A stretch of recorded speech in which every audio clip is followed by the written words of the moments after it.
beforehand, suddenly realised, well, why don't we do a $25 poncho ticket offer, get that out into the marketplace, and then when everybody comes in to sit in those seats, we give them the plastic poncho and get them to put it on to sit in those seats. And what we didn't predict was that slight modification to the traditional symphonic attendance experience was an absolute belter. People loved it. They were so excited. People were excited watching them as they went and sat down. The customer experience completely changed by us initiating a low-cost or no-cost activity. Now, I must admit, back then it was just a great anecdote and it was a little bit of extra cash. It was a few grand extra onto the budget.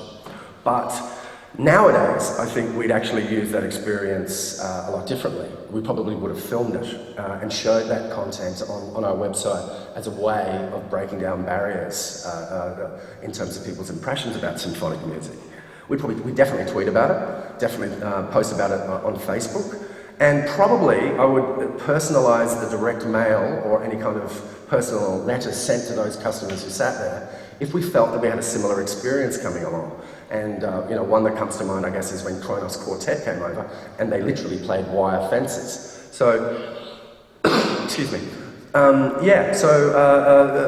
would be using CRM-based activities to talk to that customer and to also to use the experience, that great experience those customers had, and get that out into the marketplace. So, here's a few more ideas. Revenue generation that also adds value to the experience. I love the band The Dirty Three, and they recently did a tour. I don't know if any of you guys went and saw those shows. I think they played the Forum here.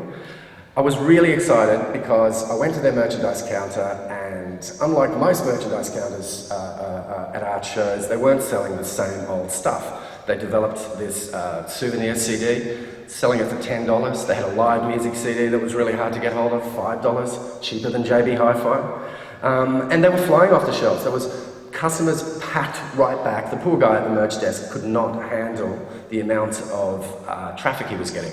And I suggest that's just the simple fact that we sometimes forget that the people who are coming are devout fans often of the artists that we represent, and giving them something that they can't get anywhere else is a no-brainer, and it's just not done often enough. Now, pre- and post-show events that often organisations will only do that for their subscribers or members or donors. There's a lot more emphasis now on doing those for single ticket buyers as well, because they really want to have a special event.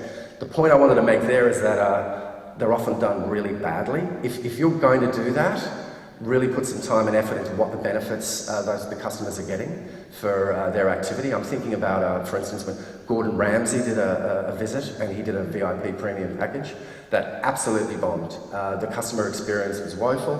The food was terrible. I mean, here's a chef. He's here, he's talking about food, and the food they served was